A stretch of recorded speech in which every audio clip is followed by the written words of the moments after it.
नमस्कार साथियों, मैं आपका मित्र आशीष तायल WCL संवाद की इस कड़ी में आपको मिलवाने जा रहा हूं वेस्टर्न कोलफील्ड्स लिमिटेड के भूतपूर्व अधिकारी श्री अरविंद टेमोर्नीकर साहब से। सर, आपका इस कार्यक्रम में बहुत बहुत स्वागत है। नमस्कार।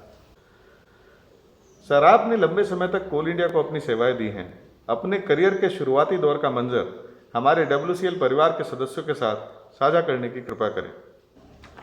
आपने जिस कोल इंडस्ट्री की बात की है, यहाँ पे मैं 1958 से लेके आज तक मतलब हूँ और लोगों को भी अब जानने लग गया हूँ।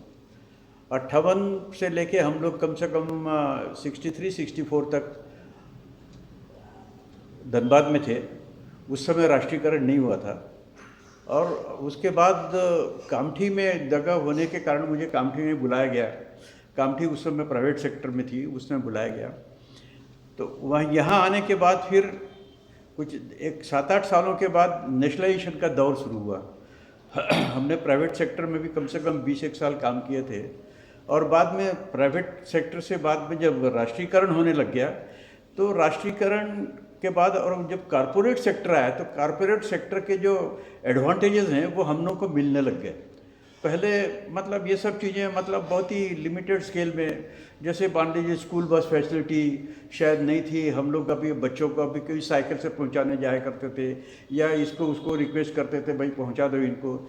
स्कूलें भी बहुत दूर दूर रहा करती थी। जैसे हम कामठी में थे तो वहाँ से कम 10 किलोमीटर के दूर पर था। नागपुर वालों को तो पता ही नहीं था कि यहाँ पे कोई कोल माइंस वगैरह है, इनको पता नहीं था। पर जब ये WCL यहाँ आया और WCL ने अपना जब विस्तार किया यहाँ से, उसके कारण लोगों को पता लगा कि भाई ये कोई पब्लिक सेक्टर कंपनी आई है और उसमें इनके कारपोरेट सेक्टर होने के कारण जो भी CSR एक्टिविटीज़ में इनकी चालू हुई, उसमें स्कूल बसेज आ गई, अच्छे हॉस्पिटल्स आ गए, कुछ जगह मतलब इवन जो CBSE स्कूल्स हैं वो भी बाद में चल पड़ी। नहीं तो ये सब फैसिलिटीज़ पहले नहीं थी।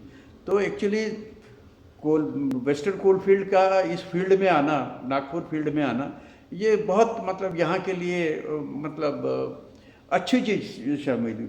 वैसे ये जो बरार इलाका जिसको बोलते हैं, वरहाड़ा बोलते हैं इसको यहाँ पे, तो ये जो इलाके में जो माइनिंग है, ये माइनिंग के लिए तो बहुत स्कोप था। पर चूँकि प्राइवेट सेक्टर था, यहाँ मैंगनीज है, यहाँ कोयला है, यहाँ बॉक्साइट भी है, मिनरल्स बाकी मिनरल्स भी हैं। तो ये सब चीज़ें अनटच थी जो बाद में इनके धीरे धीरे होने के बाद ये सब चालू हुई। एक्चुअली कोल जो है मेजर कंट्रीब्यूटर है आपका इलेक्ट्रिसिटी के जनरेशन में। तो वो बहुत लोगों को ये पता लगा कि अब यहाँ से जाने लग गया। और उसके बाद तो खैर जब कोल इंडस्ट्री की मतलब बड़ी कंपनियाँ आने के बाद तो बड़े बड़े प्रोजेक्ट चालू हुए हैं। तो एक्चुअली यहाँ के लोग WCL से तो काफ़ी मतलब वैसे हम लोग कहना चाहिए आभारी हैं कि भाई आप लोग यहाँ पे आए और आप लोगों ने ये सब चीज़ें यहाँ के लिए चालू की। सर, आपने विदर्भ में माइनिंग स्टडीज को बढ़ावा देने के लिए काफी संघर्ष किया। संघर्ष की उस कहानी को हमें कृपया बताएं। चलो, आपने बड़ी अच्छी चीज़ पूछी। एक्चुअली इस चीज़ का मुझे गर्व है जो आपने पूछा। जब तक यहाँ पे WCL का एंट्री नहीं हुई थी इस फील्ड में, तब तक हम लोग जो यहाँ पे लोग काम करते थे, हमने देखा कि इस माइनिंग इंडस्ट्री में सिर्फ इंडियन स्कूल ऑफ माइंस और एक बनारस हिंदू यूनिवर्सिटी, यहीं के 2 कोर्सेज से लोग आते थे। तो ये चीज़ें मेरे को जब ख्याल में आया कि नहीं भाई, यहाँ के लोगों के लिए भी अपन ने ये जो कोर्सेज हैं यहाँ चालू करने चाहिए। वो सोचने के बाद फिर मुझे एक और किसी ने साथ दिया। तो हम लोगों ने फिर यहाँ पे एक लेटर्स के थ्रू एक माहौल बनाना शुरू किया पेपर्स में। यहाँ के मीडिया ने भी बहुत साथ दिया मुझे उस समय। तो लेटर्स भेजने, लेटर्स टू एडिटर में यहाँ ये होना चाहिए, यहाँ वो होना चाहिए। उसके बाद कुछ यहाँ पे कुछ पुराने पॉलिटेक्निक के लोग ऐसे अटके हुए थे, इंडियन ब्यूरो ऑफ माइंस में थे वो लोग, कि उन लोग चूँकि वो डिप्लोमा होल्डर थे, वो एक पर्टिकुलर लेवल तक जाके वो स्टैग्नेंट हो जाते थे। पर उनको ये मालूम था कि यदि हमने डिग्री कर लिया तो हमको और भी स्कोप मिलेगा। तो जब हमारा ये लेटर वाला कैंपेन चालू हुआ तो ये सब मेरे पास आए कामठी में। तो फिर उनके आने के बाद फिर हम लोगों ने इधर उधर कुछ मीटिंग्स की, कुछ इंडियन ब्यूरो ऑफ माइंस में हुई, कुछ अपने कामठी में हुई, कुछ लोकल लेवल पे हुई। और इसके बाद हम लोगों ने फिर और इसको बढ़ाने की कोशिश की। और ये जब हुआ तब शायद पब्लिक में भी या गवर्नमेंट में भी ये एक आवाज़ पहुंची कि बात तो सही है, नागपुर में ये माइनिंग का कोई भी एजुकेशन का जुगाड़ नहीं होने के कारण यहाँ के लोग वंचित रह जाते हैं। इसलिए फिर बाद में हम लोग कर ही रहे थे, उस दिन सडनली मुझे किसी ने तो बताया कि भाई वीआरसी में लोग इस दिशा में विचार कर रहे हैं।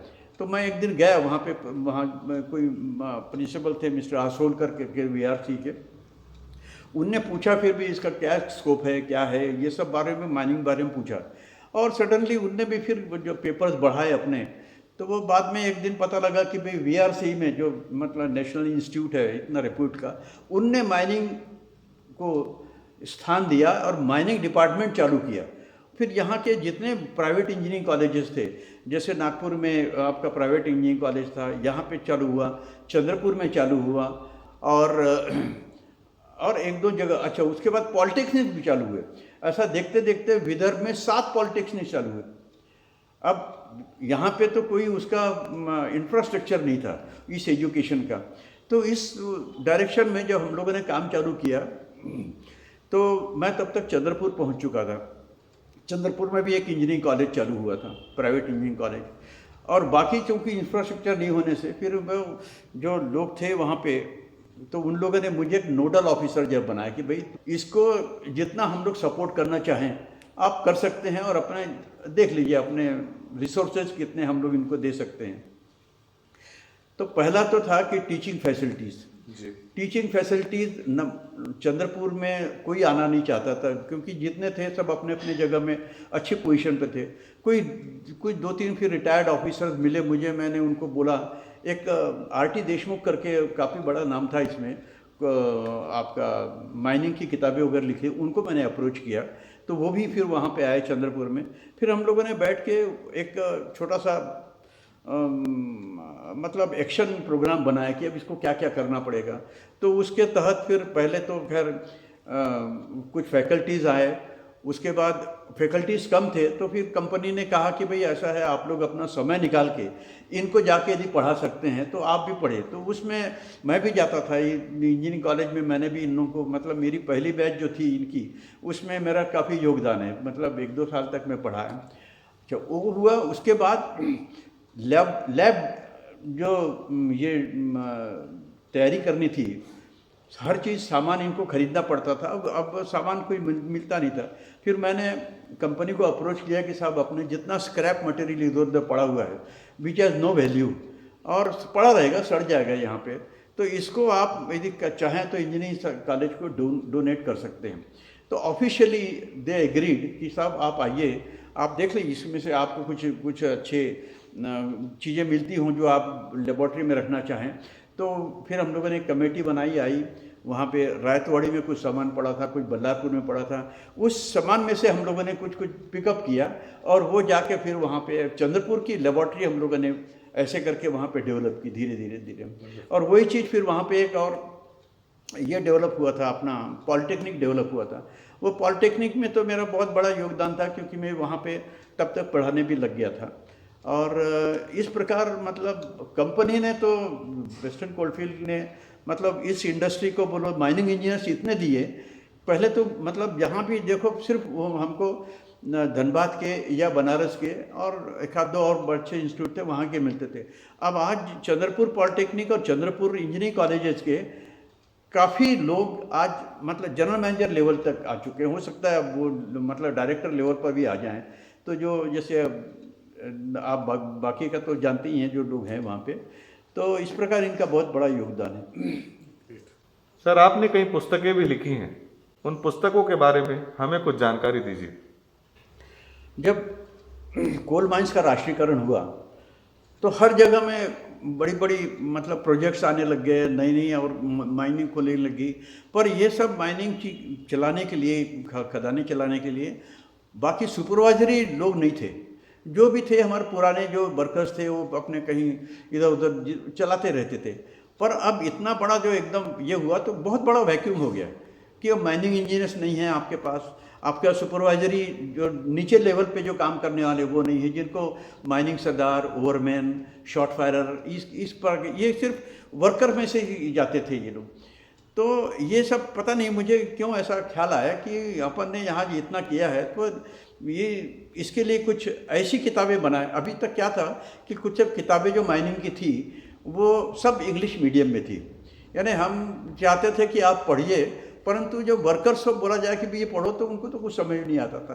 तो उनको सिंपल बोलचाल की भाषा में मैंने जो मुझे मालूम था, जितना मुझे ज्ञान था, और किताबों को रेफ़र करके मैंने वो अपना ज्ञान जो है किताबों में समेटा। मेरे पॉकेट पुस्तकें थी बिल्कुल छोटी छोटी ऐसी, जो आप पहली किताब थी मेरी खान की गैसें और जांच। तो वो किताबें मतलब WCL में उस समय जो CMD आए थे वो उनके हाथ में लगी, वो उनने हाथ में लगी, उन्होंने कहा यार बहुत अच्छी किताब है। तो आदमी बोले नहीं, हमारे कंपनी के जितने वर्कर्स हैं सबको ये आप बांट दीजिए हमारी तरफ से। तो मेरे को उतनी किताबें नहीं थी, मैंने उतनी किताबें बनवा के इनको दी, उनने दी। तो इस प्रकार मुझे काफ़ी रिस्पांस मिला, काफ़ी लोगों ने मुझे सराहा इसको। अब उसके बाद धीरे धीरे धीरे क्या हुआ कि चूँकि मैं इंजीनियरिंग कॉलेज से भी जुड़ा था, पॉलिटेक्निक से भी जुड़ा था, तो मैंने उस लेवल की भी किताबें, अभी ये तक जो था, मैं सुपरवाइजरी डेवलपमेंट की बात कर रहा हूँ। जो वर्कर जो कल तक अपना बेलचा या गैंता लेके कोयला काटता था, वो भी आज ओवरमैन लेवल तक पहुंच चुका है। मतलब मैं जब किया तो पहुंच चुके थे लोग ओवरमैन लेवल तक। अब रहा इंजीनियर्स, तो चूँकि इंजीनियरिंग कॉलेज के हिसाब से भी फिर मैंने कुछ किताबें निकाली, तो उसका भी बहुत अच्छा रिस्पांस आया। मतलब उसमें जो लोग आगे बढ़ गए उन लोगों ने मेरे को जो प्रशंसा भेजी मेरी कि सर आपने इतनी बड़ी चीज़ें, इतनी बड़ी इंडस्ट्री का जो ज्ञान है, गागर में सागर ने भर दिया है। इस प्रकार काफ़ी प्रशंसा हुई मेरी। सर, आपने माइनिंग इंडस्ट्री में राष्ट्रीयकरण के पूर्व और राष्ट्रीयकरण के बाद दोनों समय में कार्य किया है, दोनों में क्या मुख्य अंतर देखने को मिला?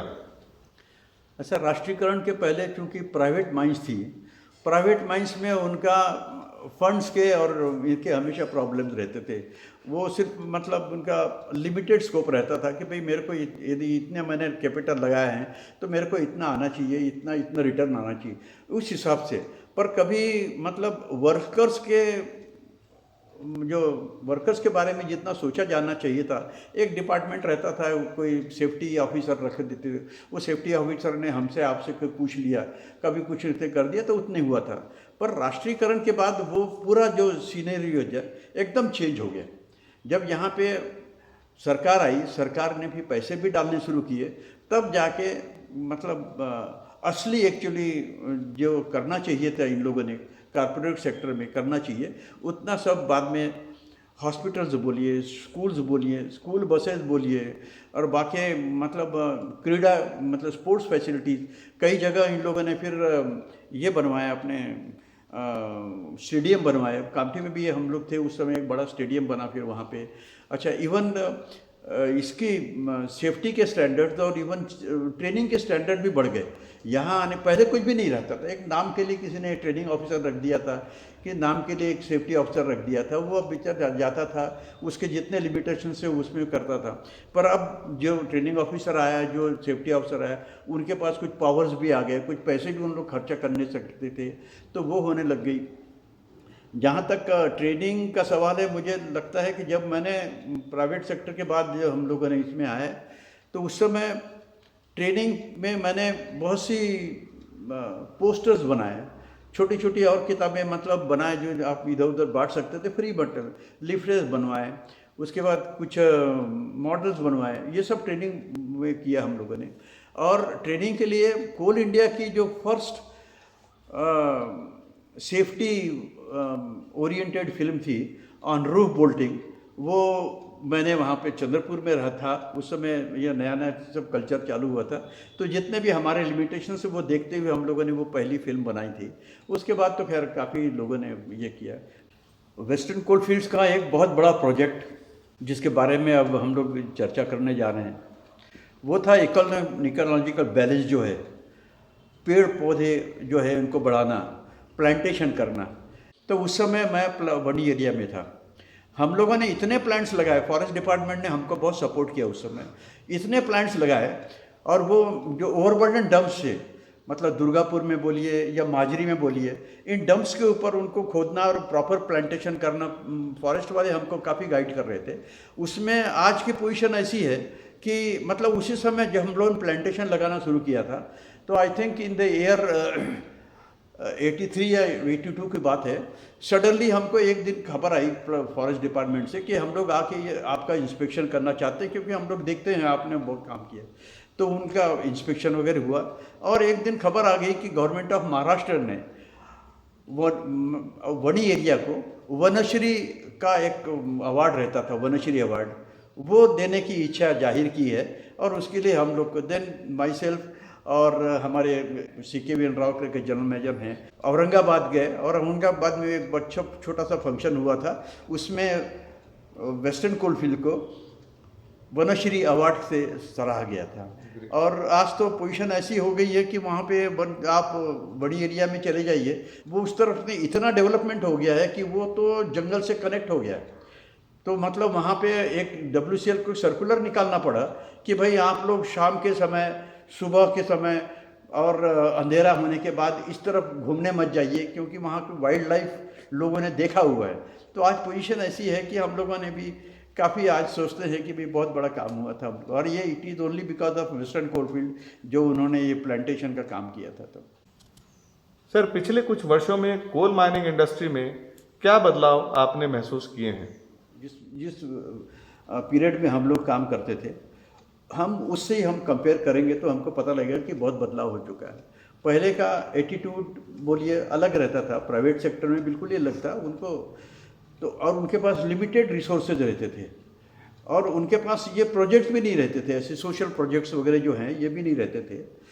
तो जब नेशनलाइजेशन हुआ और उसके बाद nationalisation, not only industry, nationalisation के कारण कंट्री में बाकी इंडस्ट्रीज में प्रॉस्पर करना शुरू किया।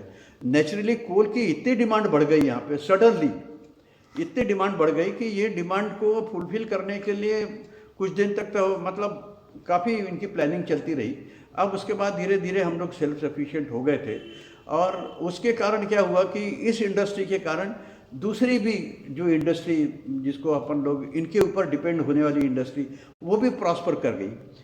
WCL के बारे में आज के परिवेश में आप क्या बताना चाहते हैं, और कंपनी को आगे बढ़ाने के लिए आपके क्या सुझाव हैं?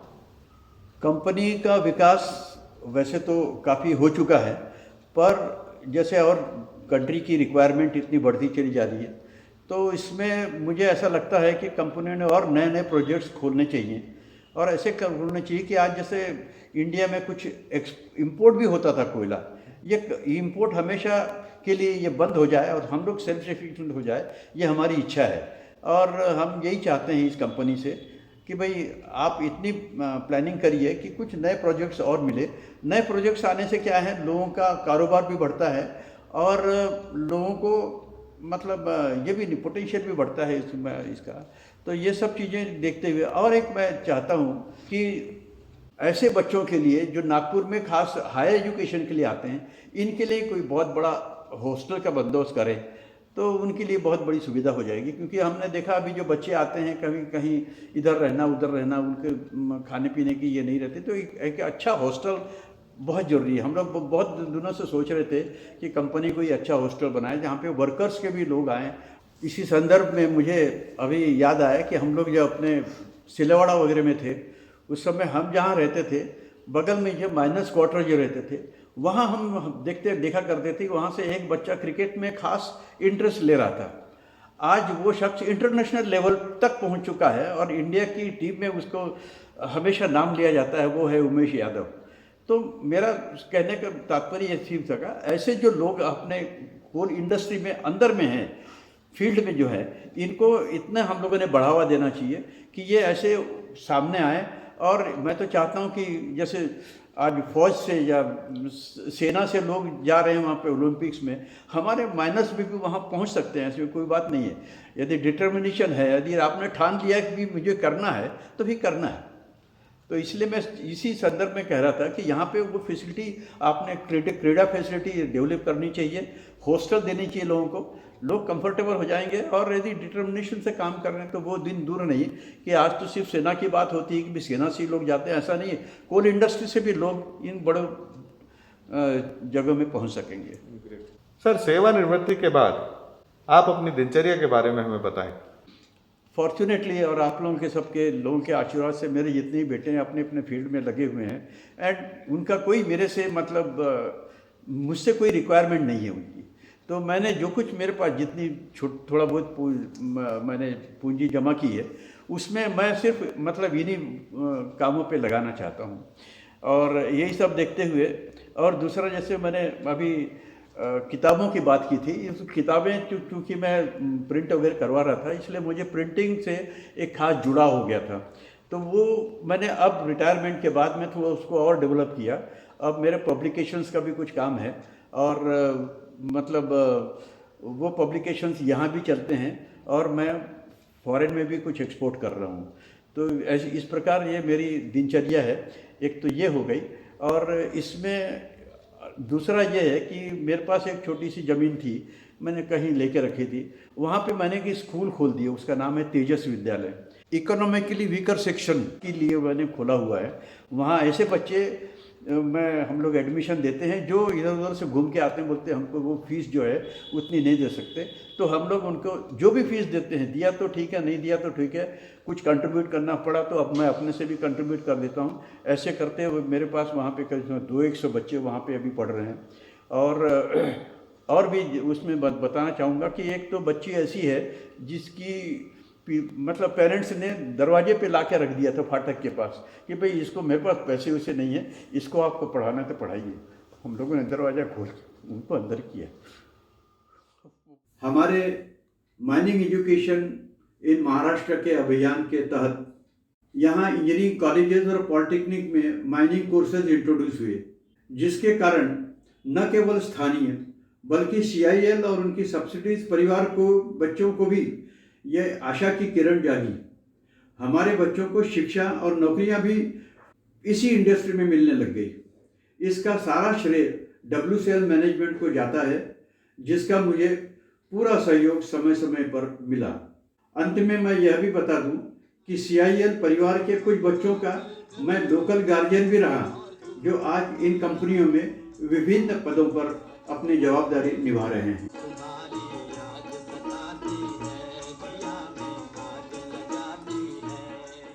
मैं ये देख रहा हूँ अभी कि WCL लोगों से संवाद साधने की कोशिश करता है, तो ये आप लोगों ने बहुत अच्छा संबंध, मतलब एक जरिया खोजा है और शायद आप लोगों का अच्छा इनिशिएटिव है। और मैं तो चाहता हूँ कि इसमें आप जिन लोगों से संवाद साधने की कोशिश करें उनसे कुछ शायद WCL को भी कुछ ऐसे पॉइंट्स मिल जाएं जिससे मतलब ओवरऑल जो पिक्चर है WCL का, ये काफ़ी बढ़ा। मैं आपको मतलब इस बात के लिए कॉन्ग्रेचुलेट करना चाहता हूँ, आपको और आपके कंपनी को। बहुत बहुत धन्यवाद सर।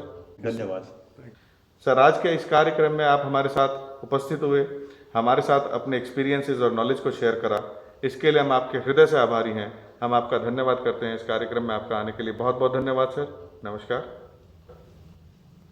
हमारे सभी दर्शकों ने WCL संवाद को भरपूर प्यार दिया, इसको सराहा, इसके लिए हम अपने दर्शकों के आभारी हैं और आपके सुझाव हम लगातार आमंत्रित करते हैं। धन्यवाद। नमस्कार।